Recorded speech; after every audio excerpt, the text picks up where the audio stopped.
అన్నప్పుడు మీరు ఎప్పుడు కూడా వెళ్ళొద్దు. అర్థమవుతుందా? మీరు కూడా పిల్లలు ఈ మధ్య కాలంలోనైతే చాలా ఘోరంగా ఉంది. ఎక్కడి నుంచి అక్కడికి పిల్లల్ని ఎత్తుకొని పోతున్నారు. బాగా అలర్ట్ గా ఉంటారు.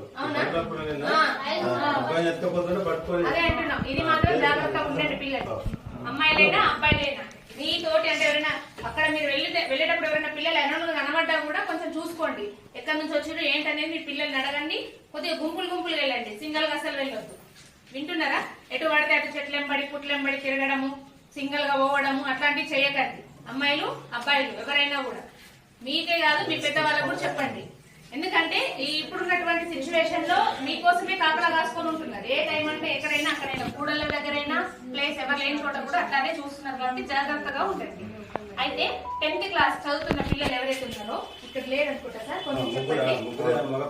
ఈ పిల్లలకు వచ్చేసి యశస్విని ప్రధానమంత్రి యశస్విని యోజన అని ఒక స్కీమ్ సార్, సెంట్రల్ నుంచి వచ్చింది.